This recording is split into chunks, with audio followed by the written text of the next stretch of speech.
Hey guys, Red the Nerd here, and I just saw Skull Island, the Netflix adaptation. Well, it's not really an adaptation. I guess it's more like I don't really know. I don't know if it's canon to the actual MonsterVerse or if it's just like a separate thing. I have no idea. But this is the anime based around the MonsterVerse con Skull Island. And if you haven't seen con Skull Island, then I don't know what to tell you, but I'm pretty sure that since you're a MonsterVerse fan and, a kaiju fan, you've probably already seen the show and you probably know a lot more than I do. But anyway, I recently just finished the series and I was very surprised about how it's not a fantastic show, but it's a good show. There is some aspects in it that I really did enjoy about it. But it's not like a mind-blowing experience that's gonna like melt your mind about how awesome it is. It's more like a just, not really a generic show, but more of a really just a good show in general. There is some things that I don't like about it. We'll get into that more later in the actual review. But yeah, it was just a really good show nonetheless. And just a little background information for those who aren't aware. Basically, the Legendary decided to team up with a anime studio that did Blood of Zeus. I remember that they did some of that. And something Castle. God, I can't remember. I haven't watched any of those anime. Sorry for those who actually care. But yeah, they teamed up with that anime studio, and they brought us Skull Island. And so when this was announced, everybody who was in the MonsterVerse fandom was like freaking out. I was also, I'm not really big into the MonsterVerse fandom. I'm gonna be completely honest. Most of my friends are, but I have seen like all the other movies. So I know what to I know what I'm like talking about. I know what they're trying to go with and everything like that. So I'm not completely, just an actual reptile that has no idea what the hell it's doing half the time. So. When this show was announced, I was very, surprised because I really do like anime and I'm a very animation guy. So, because there has been no actual, like, MonsterVerse, animations out there, that isn't fan-made, that's actually, like, officially produced and everything like that. So I was very, very optimistic. And then when they dropped the trailer, I watched the trailer and my optimism just went down. I was not impressed by the trailer, and many people weren't very impressed. The trailer did not do the show justice. I'm telling you right now, the very first teaser trailer that they released, it was not the greatest. They showed basically nothing of what the show was actually about. They just showed basically nothing. That was pretty much the entire trailer, and I was very, very disappointed by the trailer. So then when the show came out, I was very hesitant to actually watch it, but I was like, all right, let's just see if it's actually good. And when I came out of the show, I was like, all right, it was good. I enjoyed it. So, before we get into the actual pros and cons of the review and everything like that, just gonna mention right here, right now, for those who haven't seen it, there's gonna be no spoilers in this review. It's just going to be just me talking about, spoil stuff, just, stuff that I picked on and everything like that. So, yeah, that's pretty much it. So let's get into the pros.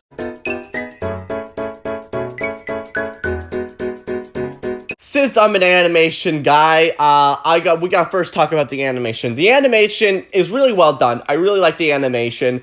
And I really like how they took the island in a different direction. They still, like, what I mean by that is that they still have, the same, MonsterVerse monsters. You got skull crawlers, and you even got some new monsters that hasn't even been, officially released in the MonsterVerse yet.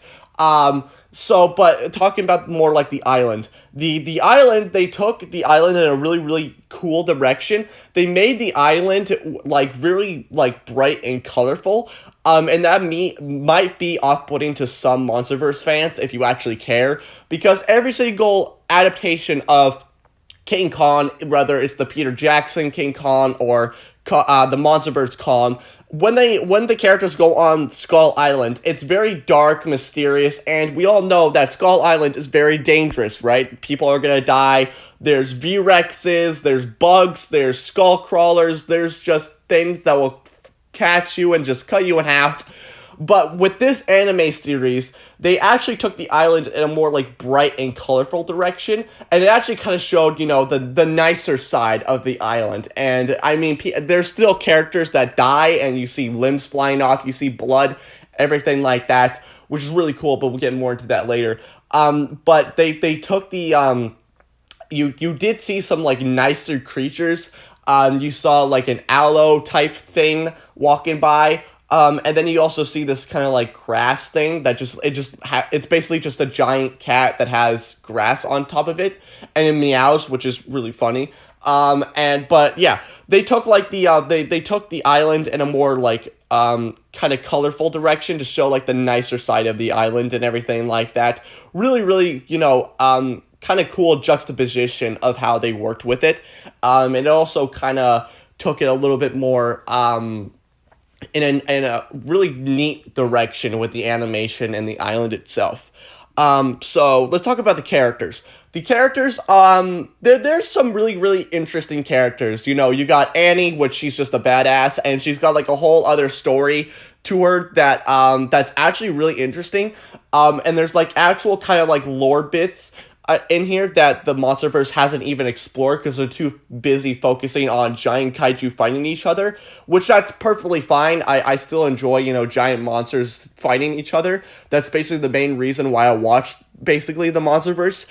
So when I actually came into the show, I was expecting, monster fights and everything like that, and not actual like character depth and everything like that. But there's actual character depth in this series, which I was really surprised by, and they actually handled it really well. But back to Annie, she's just the badass, but she actually had some like lore bits. I'm not gonna go full in depth, but basically I don't want to go into spoilers because but she has like this whole other like lore bit to her side and everything like that. Got like a backstory. And like I think she's one of my favorite characters from the show. And at first she seemed kind of annoying about how the way she talked and didn't really care about the characters. But when you actually learn about like her backstory, it actually kind of makes sense why she wouldn't care, because she's basically been alone her entire life for like 10 years. But like she's not annoying at all. I never got tired of her, and she's actually just a really badass for no reason, which I don't really care. She's a badass for no reason. She's just really cool. And then you also got Mike, which he actually kind of had some character development as well. Because he's probably one of my favorite characters alongside Annie. He's just a really cool character. And he's had some, he had like a family member die at the beginning. And he's just really struggling with that because he basically got the whole, he's the reason why everybody's on the island in the first place. And so, yeah, but he's just a really cool character. And I feel like most of the comedy should have been revolved around Mike, because he has some really great, I felt like I laughed the most, at his comedy dialogue. I think most of his comedy actually landed for me. But I felt like the comedy should have been more focused around him, but not like been like his entire character. Other than Charlie is literally just a goofball. He is just the goofy goober of the group. He talks a lot. He makes jokes all the time. And yeah, this should have been a con, but yeah, we'll talk more about Charlie later, but that's just basically his whole character. And basically for the comedy, I was not expecting this series to have as much comedy as it did. I was expecting it to take it more seriously. But they actually didn't take the show too seriously, which I was kind of happy about. They actually took it in a more kind of goofy direction. They still added comedy and some serious moments in there, revolving around, Annie's character and even Khan's character as well. I forgot to mention about this. Khan actually has some character to him, which I was really surprised about. There's an episode, I'm not saying which episode, but there's an episode where you kind of see his mentality, where he just he's like a selfish asshole, pretty much. He's putting everybody that he knows in love at risk, and that's what ultimately gets one of his loved ones killed. And and then he kind of like changes his ways, and that's why we see Colin in. I'm assuming this is like a prequel to Skull Island. I'm guessing. I'm not quite sure. I have no idea. But if anybody who's actually into that, let me know. But yeah, he kind of became the Colin that we all know and love, where he's very serious all the time and not taking anybody's shit. But yeah, back to the comedy. There was some really good comedy in there, but I felt like the show was revolving way too much around the comedy. But the comedy that did landed really well, personally for me. But fight scenes. There's not much fight scenes in this show. There's a really big fight scene near the end of the series, which had a really great build up to that.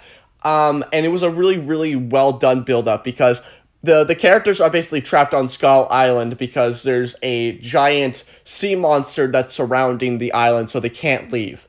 And this is a whole other thing. The build up to how the creature is actually revealed is really, really well done as well, because you only see its like tentacles, that like picking people off things and whatever. And like it has like powers, like electrocution powers and everything like that. So it's really, really cool looking monster that we haven't seen before.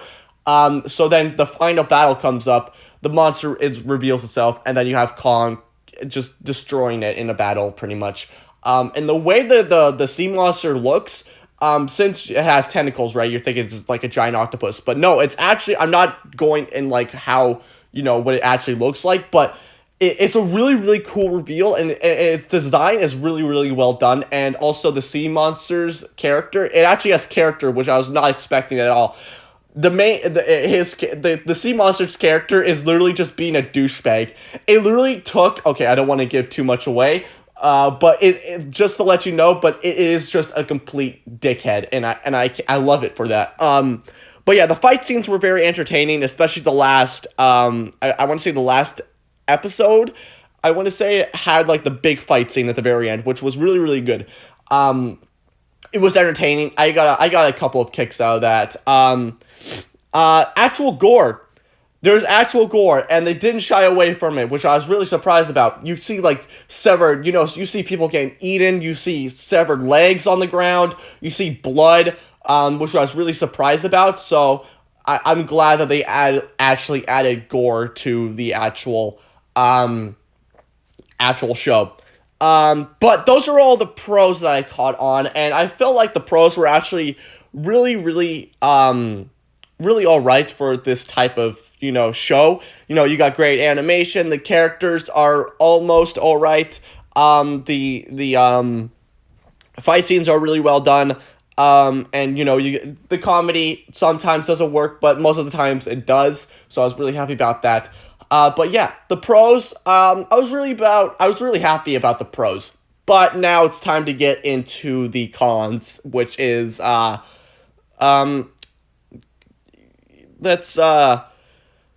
move on to the cons now. I don't know how to properly segue into this segment, but So for the cons, not cons, all right? So some of the cons, like I said before, some of the comedy didn't really land for me. It's a hit or miss for everybody with comedy. Personally, for me, it was just some comedy things that were just going along. It was just some comedy that just didn't really land.